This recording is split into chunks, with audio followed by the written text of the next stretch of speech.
que prediqué hace 3 domingos, si no recuerdo bien. Leímos 1 Pedro capítulo 2, versos 9 y 10. ¿Usted recuerda?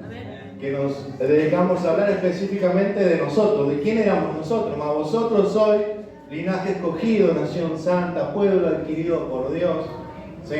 Rescatados de las tinieblas, trasladados a la luz admirable, ¿sí? Y vimos todo el especial tesoro de Dios que somos, ¿sí? Cómo Dios nos había sellado con su Espíritu Santo, cómo Dios a personas que estaban en el anonimato, personas que estaban destinadas a la condenación, sin esperanza, sin futuro, porque si hay algo que tenemos en particular acá, todos tuvimos quizás una vida buena, medianamente buena, mala quizás, distintos pecados todos tuvimos distintos caminos, pero había una particularidad en todos estábamos condenados, todos esperábamos la ira de Dios sobre nuestras vidas, no había esperanza para nosotros.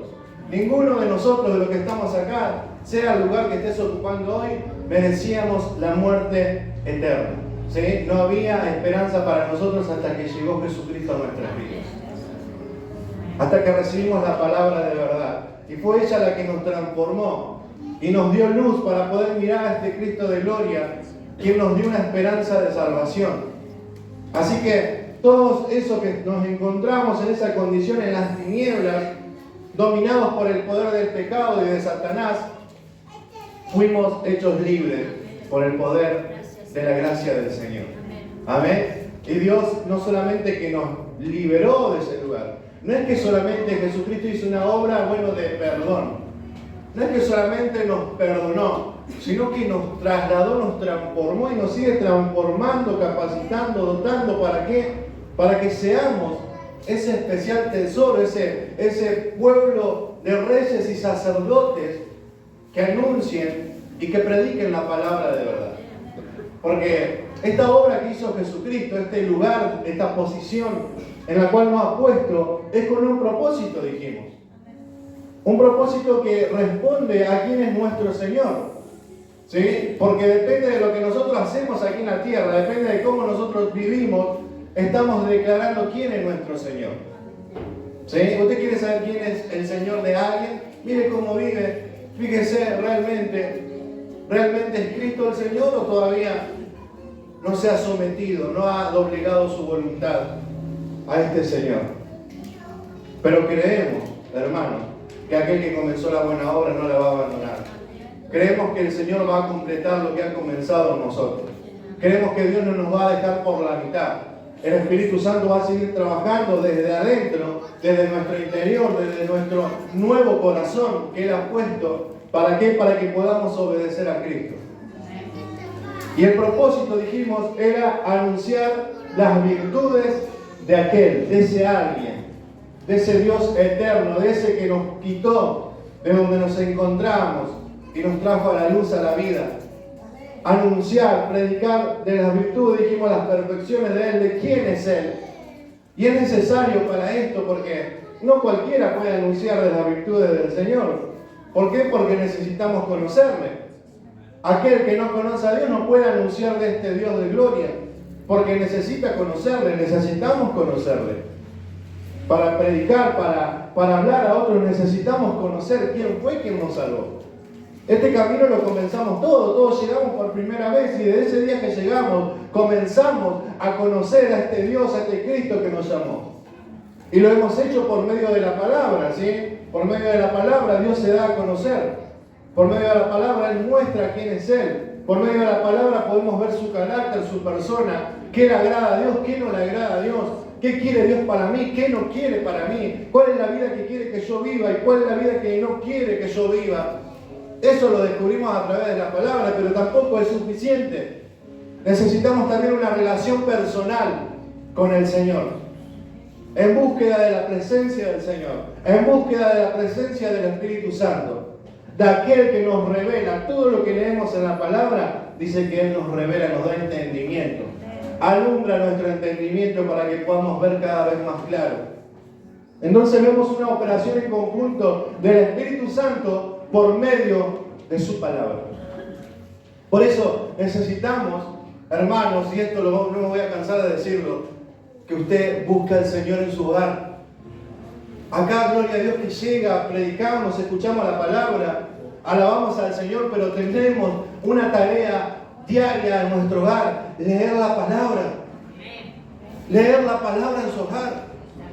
Y no solamente leer, bueno, ya leí, ya está, Señor, me quedo tranquilo. No, orar, buscar al Espíritu Santo, decirle al Señor: ¿qué quieres para mí? Enséñame a hacer tu voluntad, enséñame tu palabra, dame entendimiento.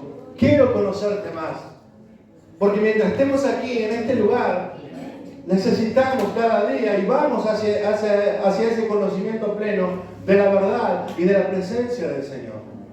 Amén. No nos podemos conformar, no podemos decir: bueno, yo ya lo alcancé, yo ya llegué, yo no necesito más. Esto es todos los días. Mientras estemos aquí, necesitamos conocer a Dios y vivir dependientes de Él. Y esto solamente se logra, como dijimos, por medio de la palabra y de una relación personal. Esto es importante, personal. Acá tenemos una comunión, pero hay una búsqueda personal. ¿Sí? Personal, en su hogar, en su intimidad, en su vida, una búsqueda personal, que no depende de papá, que no depende de mamá, que no depende de tu esposa, de tu esposo. No hay excusa. No podemos decir: no, pero vos viste la vida que me tocó, la familia que me tocó. No, esto es personal. ¿Sí? Porque Dios es un Dios personal.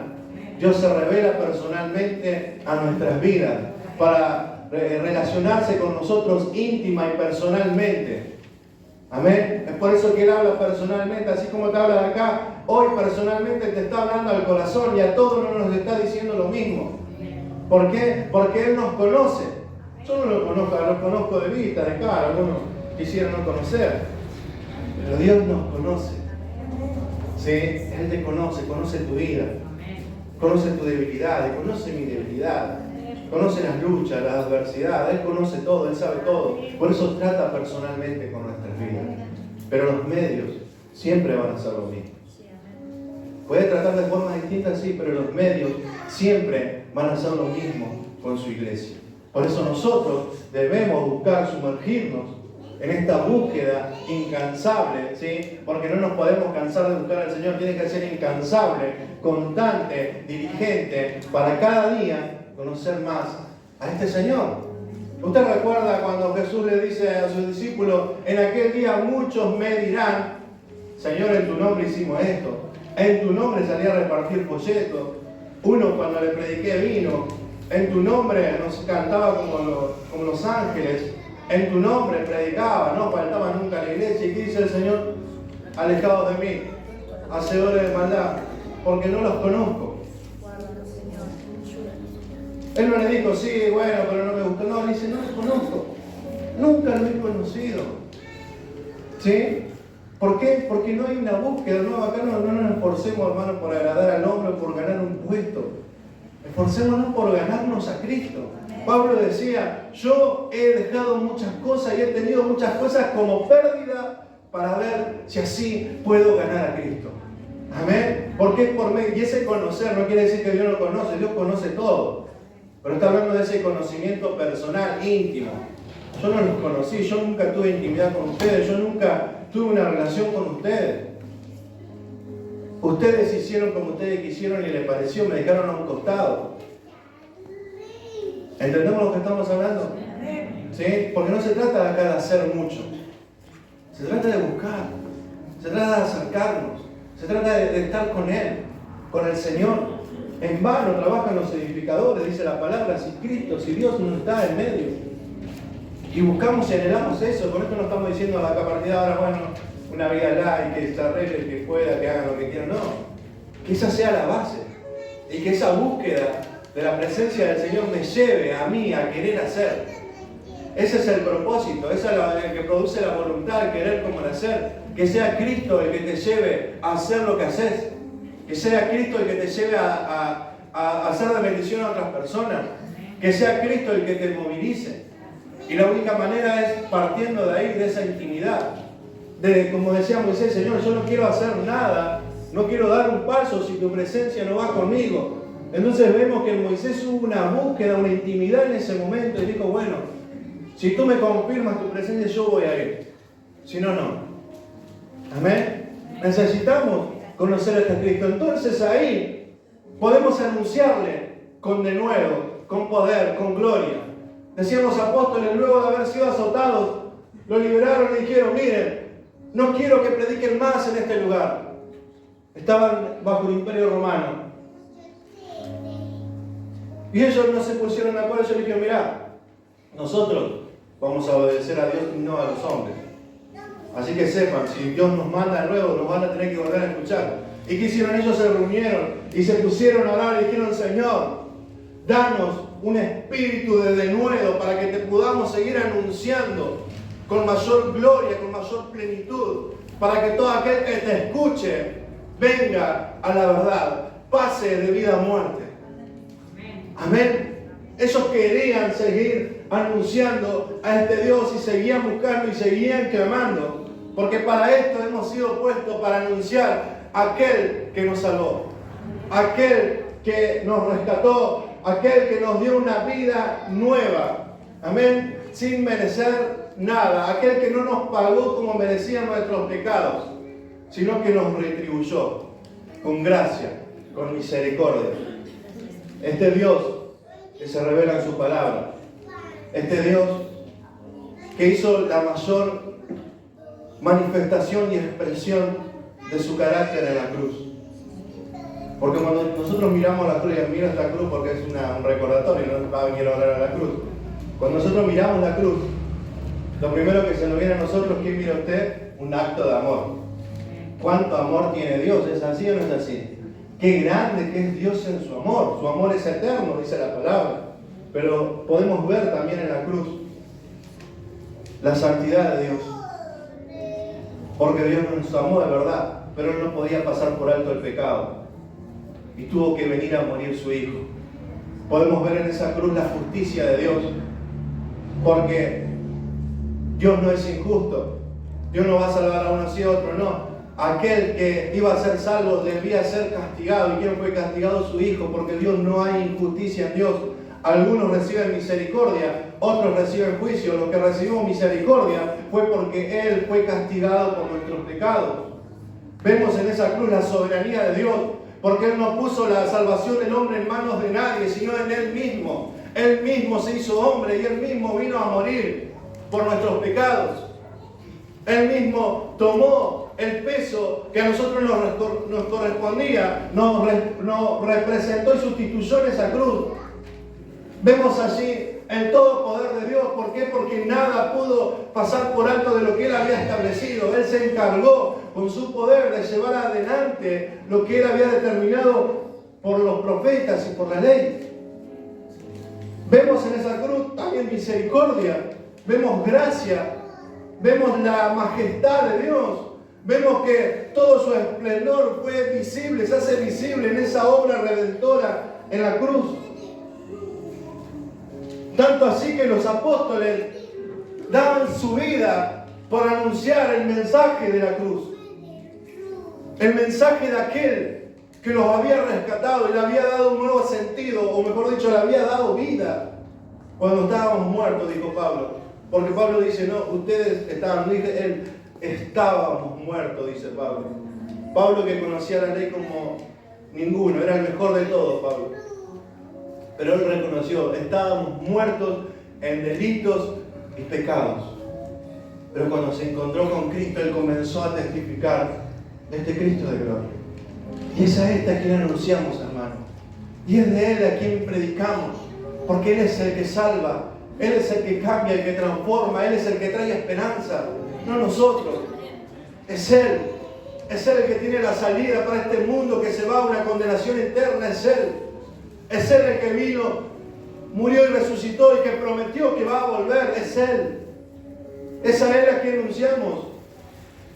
Por eso debemos entender que fuimos llamados para esto. Este es nuestro propósito. Podés hacer miles de cosas, sí, pero no podemos dejar de anunciar el mensaje de la cruz. No podemos cerrar nuestra boca, no podemos callar, no podemos intimidarnos, no podemos tener vergüenza. No podemos. Fuimos llamados para testificar, para glorificar a este Dios vivo, a llevar, dice la palabra, el mensaje del Evangelio. Y el mensaje del Evangelio, usted sabe que tiene su origen, usted sabe qué significa Evangelio. Buena nueva, buena noticia. ¿Sí? Y este término lo introduce Pablo. Y Pablo hacía memoria a la antigüedad. En la antigüedad existían personas que eran conocidos como los corredores o los mensajeros, que daban informes de las batallas. ¿Sí? En toda batalla se juntaban, usted ha visto alguna batalla, un ejército contra otro, a veces más. Y ellos tenían en el medio personas que escribían, ¿sí?, las que relataban las crónicas, personas que eran los corredores, se los conocía así. ¿Por qué? Porque eran los informantes. Ellos tenían la responsabilidad de llevar a la nación, de llevar al reino las noticias, los informes. ¿Sí? Vemos que dice la palabra que en los reinos tenían atalayas, y los atalayas veían que venían. Y muchas veces según la actitud del corredor, del informante, ya iban deduciendo si tenía buenas noticias o malas noticias. Y es de ahí donde Pablo extrae esta palabra, que su original griego es evangelión, ¿sí? Pero traduciéndolo nosotros es evangelio, que es la buena noticia, es el informe de una batalla. ¿Sí?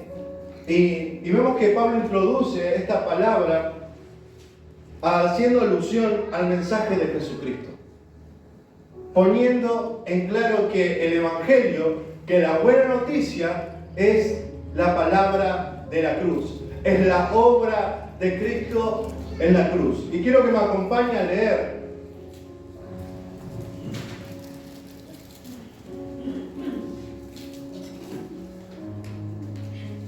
Hechos,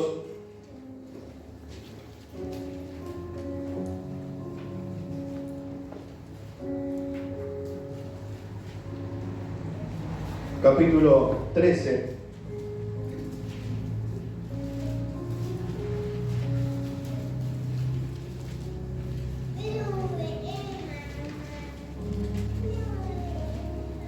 Verso 13 vamos a leer.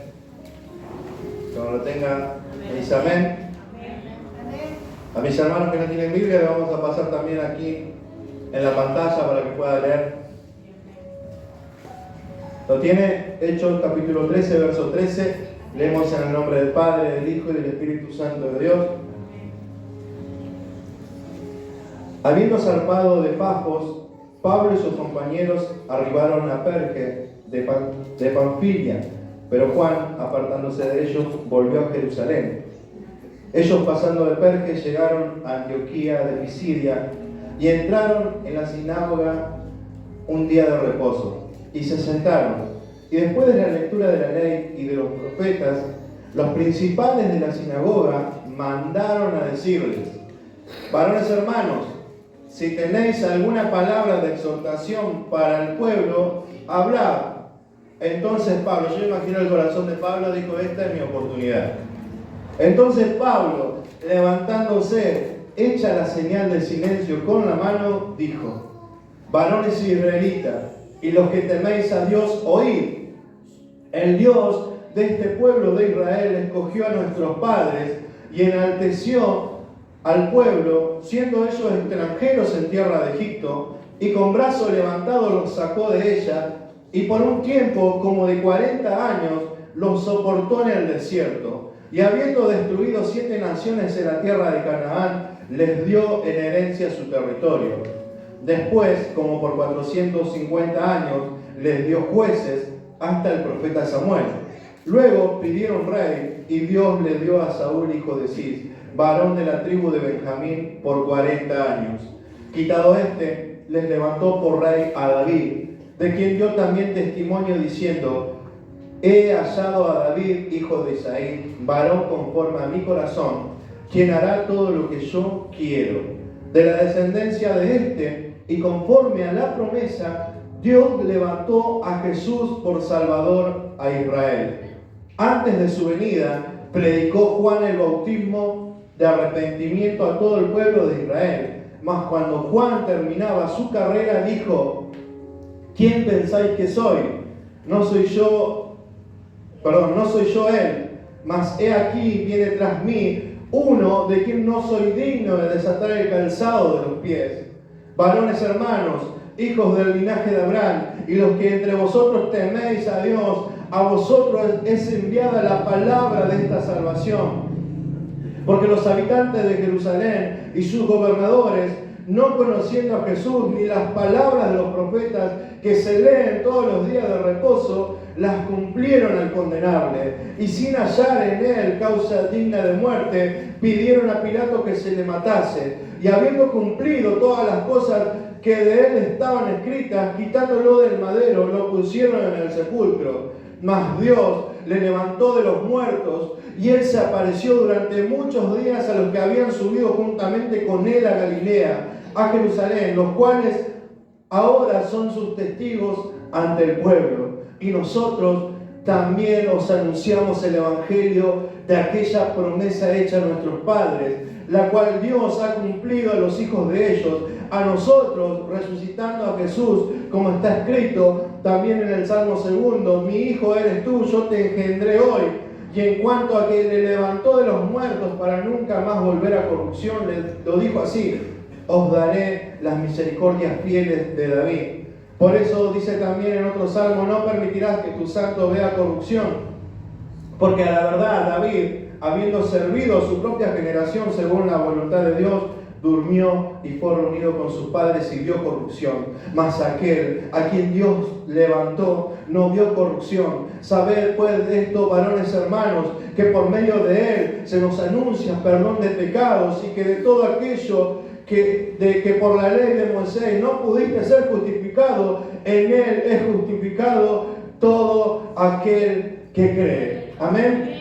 Vemos Pablo, increíble su mensaje. Él da un mensaje completo del evangelio que no lo vamos a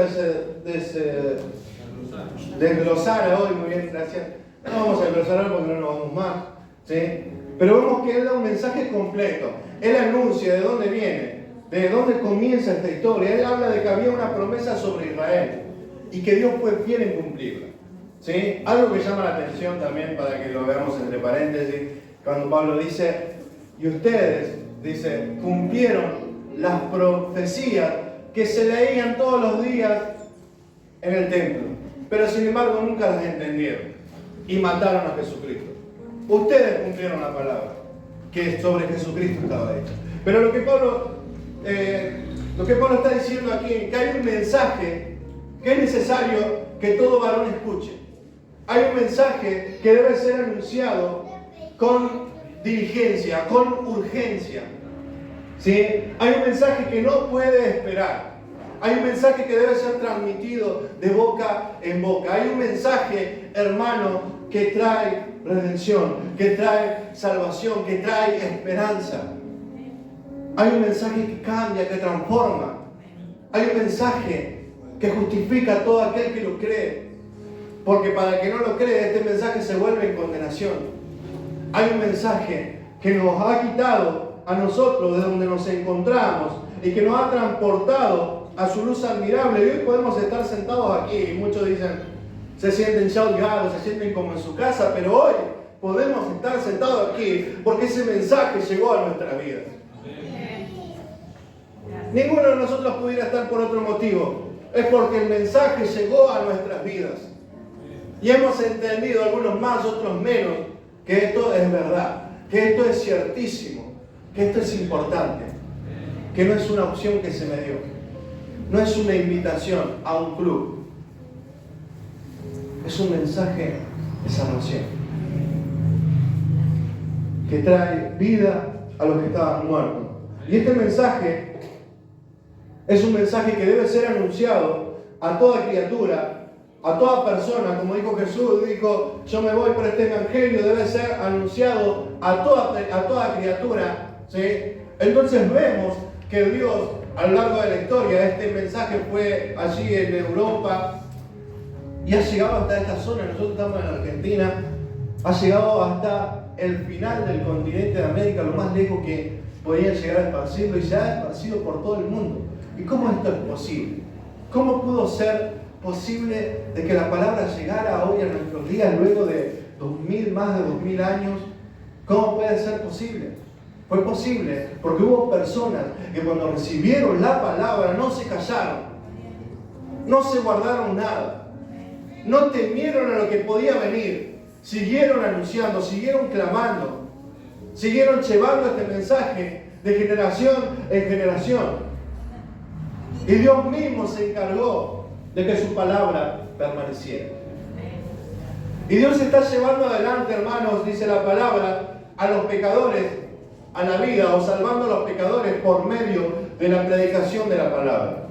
¿Sí? Y es aquí donde entramos nosotros. Hoy el responsable de llevar el ministerio de la reconciliación, como dice la palabra, es la iglesia. Nosotros somos la iglesia de Jesucristo. Nosotros tenemos esa responsabilidad de llevar el mensaje, de llevar la buena nueva, de llevar la buena noticia, de anunciarla. Pero no es todo. Vemos que Dios ha decidido... Yo tomo un poquito de agua.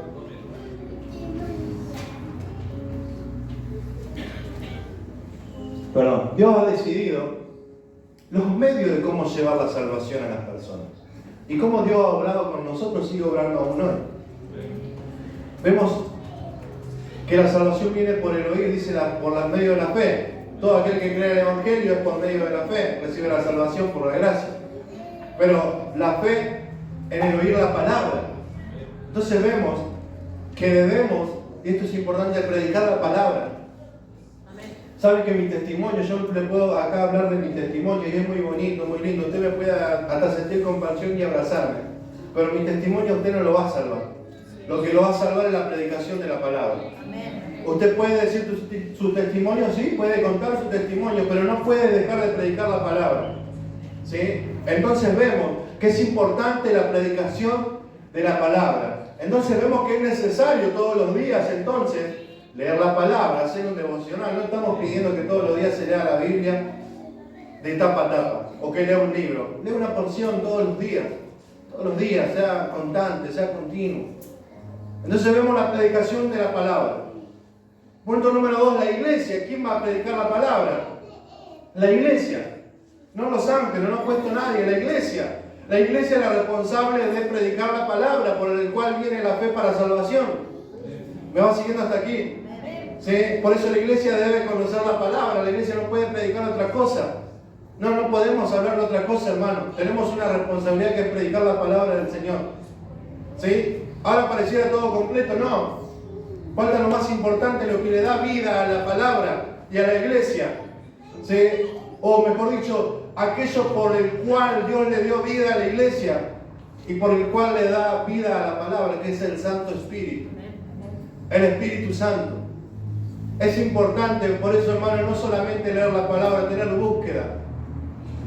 Tener búsqueda del Señor. Ayer hablábamos con mis hermanos antes de salir y uno de los puntos que les dije, hermano, este mensaje requiere lo que contiene.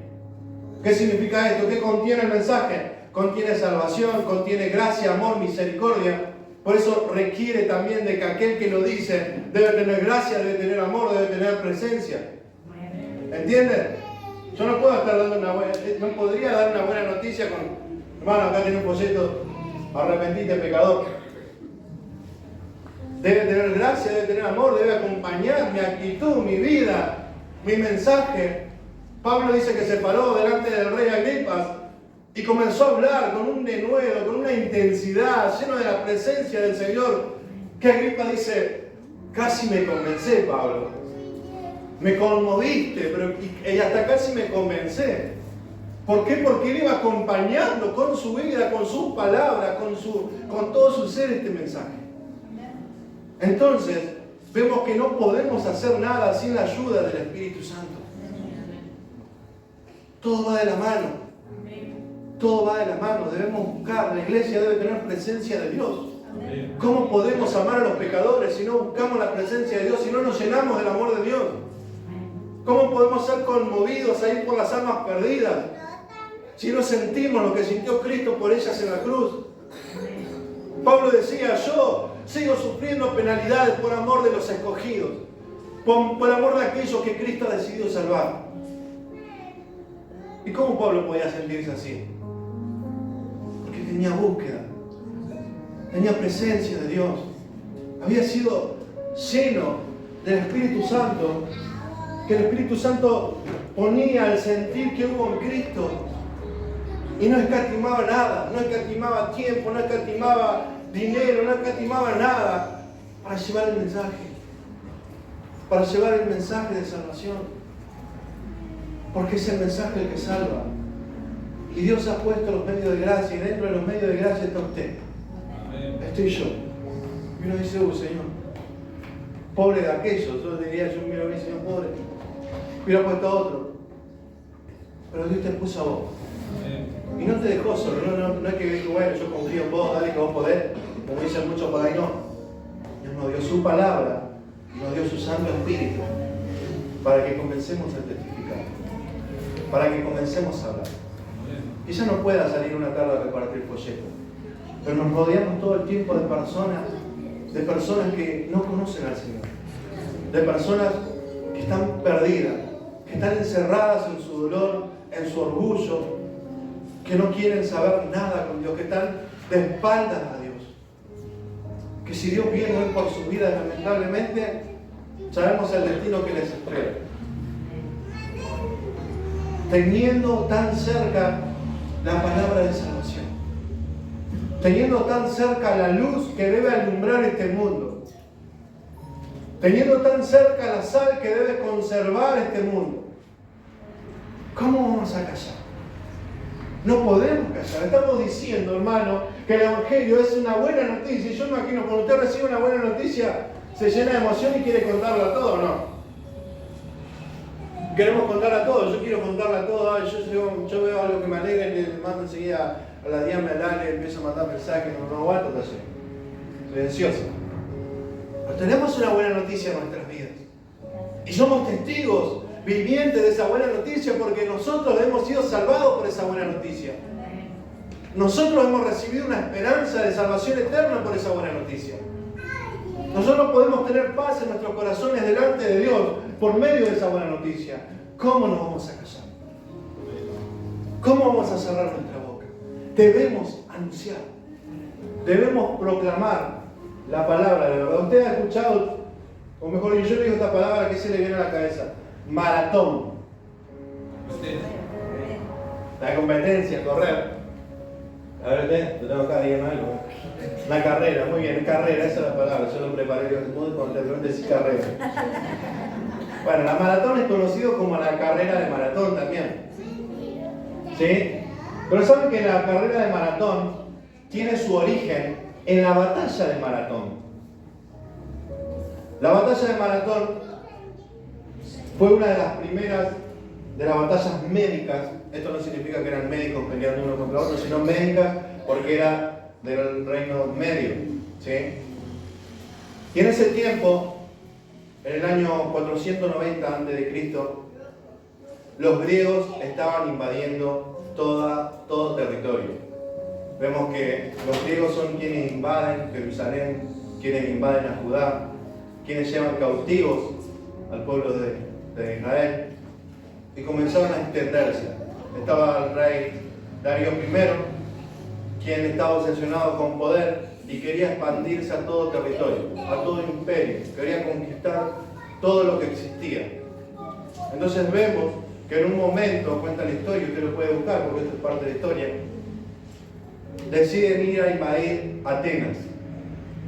Entonces Atenas le sale al frente a pelear, y pelean en la ciudad de Maratón, por eso se llama la batalla de Maratón.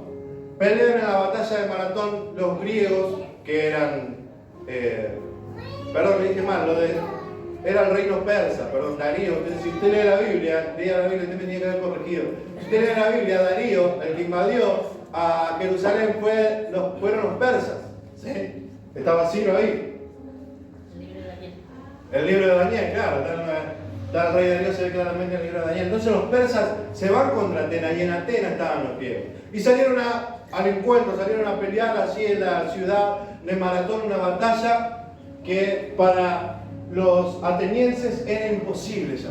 Se estaba volviendo difícil, se estaba volviendo complicada. ¿Por qué? Porque los persas eran muchísimos, no estaban no estaban perdiendo ninguna batalla. No me quiero olvidar lo que voy a decir. No habían perdido ninguna batalla, entonces, en ese momento, mandan a un varón a pedir auxilio. ¿Sí? Este varón era un corredor. ¿Usted recuerda quién eran los corredores? ¿Qué dijimos? Los informantes, muy bien, eran aquellos que llevaban la noticia. Y en ese tiempo, se llamaban corredor porque corrían, no podían ir a caballo. ¿Por qué? Porque tenían que pasar desapercibidos. No sé si alguno ve la batalla de 300, había uno que iba corriendo. ¿Sí? Tenía que pasar desapercibido. Este varón se llamaba Filípides. Filípides fue enviado a pedir ayuda a Esparta. 246 kilómetros fue corriendo hasta Esparta para pedir ayuda. ¿Por qué? Porque los persas estaban ganando la batalla. Porque Atenas estaba por caer. Y cuando llega a Esparta, Esparta le dice que no lo podía ayudar. Le dijeron para excusarse, tenemos fiesta religiosa, no podemos salir a la guerra. Entonces vuelve nuevamente con esta mala noticia. Vuelve a la batalla, vuelve ahí a Maratón. Y cuando llega le comenta que Esparta se había rehusado a ayudarlo, a enviar ayuda. Y ahí nomás automáticamente tuvo que ponerse a pelear, a luchar, porque cada vez eran menos. Pero milagrosamente cuenta la historia que el ejército que lo estaba enfrentando fueron destruidos. Atenas venció a los persas que lo estaban invadiendo, a los persas que le estaban haciendo frente. 5 días duró la batalla. 5 días peleando mano a mano contra los persas. Y declara la historia que en ese momento, cuando ellos vencen, había algo más que hacer. Quedaba algo muy importante todavía luego de haber vencido a los persas. Era llevar la noticia a Atenas. En Atenas habían quedado las mujeres y los niños. ¿Por qué? Porque en ese tiempo, cuando el ejército superaba el número, contra quien ibas a pelear te superaba el número, todo varón lo alistaban para la guerra, sea niño, sea joven, tenía que ir a pelear. Y habían quedado las mujeres y los niños. Y la noticia tenía que llegar con urgencia. ¿Por qué? Porque las mujeres se iban a suicidar e iban a matar a sus hijos, porque no querían caer en manos del enemigo. Es ahí donde va nuevamente, como dijimos, Filípides otra vez lleva la buena noticia. Ahora tenía que llevar el resultado de la guerra hasta Atenas. ¿Sí? Luego de haber batallado, porque no había, mañana a la mañana salgo para allá. Luego de haber terminado la guerra, tuvo que salir corriendo hacia Atenas 40 kilómetros. 40 kilómetros luego de una batalla dura, sin descanso. Dice la historia, que cuando él llegó a ese lugar, iba llegando a Atenas, esa noticia que fue a dar fue su último suspiro. Él llegó, dijo, hemos vencido, y murió. Por eso que hoy conocemos la carrera de maratón. Me dice, mira la carrera de maratón, por ese varón que dio la vida para llevar la buena noticia de que había vencido. Hoy conocemos lo que es la carrera de maratón. Y qué tarea tan importante fue la de este Filípides que quedó en la historia. Con su último suspiro llevó la buena noticia. Y algo impresionante, que él llevaba el anuncio de una batalla que era imposible. Hemos vencido, dijo. Y hoy nosotros tenemos un anuncio igual, hermanos. Hoy tenemos un anuncio igual que dar a la gente, de que hemos vencido una batalla que era imposible. No había forma humana para nosotros de salir del lugar donde nos encontrábamos. Pero por medio de aquel que nos amó, declara la palabra, Él nos ha hecho más que vencedores. Y hoy nuestro anuncio realmente es una buena noticia, porque estamos anunciando al mundo de que hemos vencido, de que el diablo no tiene más potestad sobre el hombre, sobre la mujer, sobre aquel que decide venir a Cristo. Hemos vencido la noticia que nosotros estamos dando a toda persona que escucha el mensaje del Evangelio. Hemos vencido.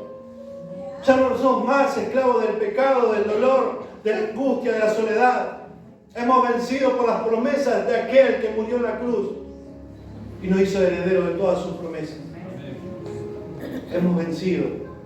Es el mensaje que la iglesia debe anunciar.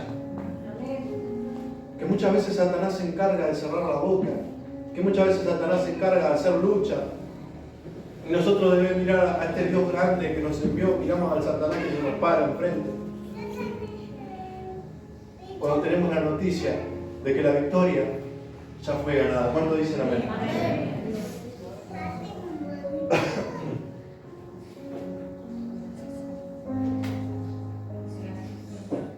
Anoche mientras dormía, pensaba, ¿dónde nos fuimos a meter ayer? ¿A quién debemos predicado?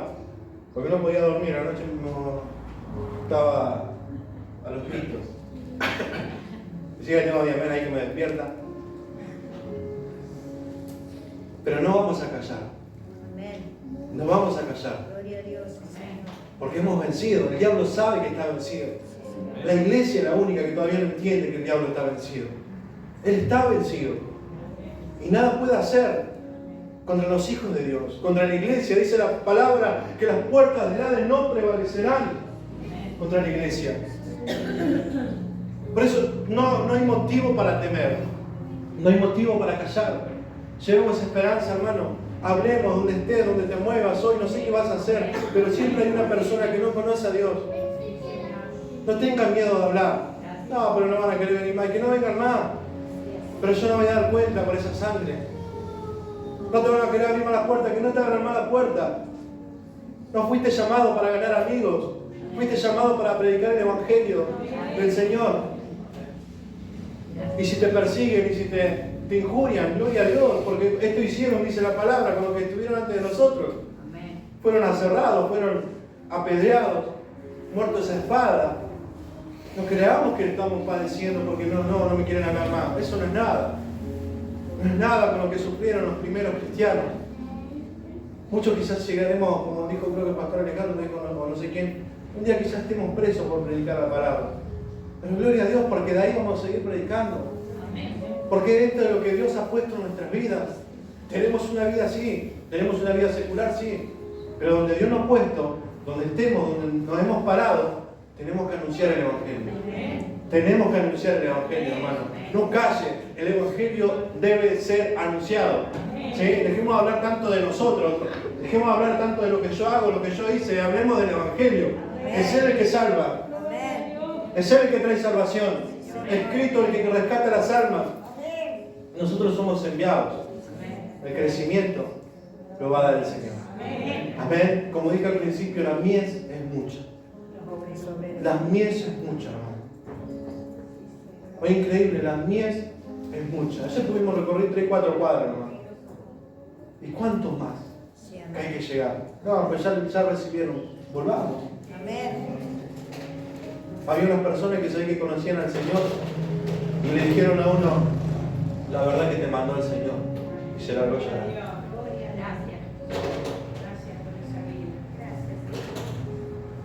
Amén. Mire si no es importante. Te dirán, no, perdí el tiempo, hermano, me agarró calor, me dolían las piernas, después hace cuánto que no caminaba. Aparte me hacía bien, hermano. Amén. Anunciemos el Evangelio, hermano. No calle. No calle, no espere, no, yo le voy a decir al pastor que lo vaya a ver. No, usted tiene la palabra. En tu boca, en tu corazón, he puesto la palabra, dijo el Señor, por medio del Espíritu Santo. Pero ¿qué voy a decir? Él nos va a recordar todas las cosas que tengamos que hablar en su momento. Tu tarea, mi tarea es leer, buscar, tener presencia. Para que ese Espíritu Santo se glorifique por medio de nosotros para salvación a los que hoy están perdidos en el mismo lugar donde nosotros estábamos.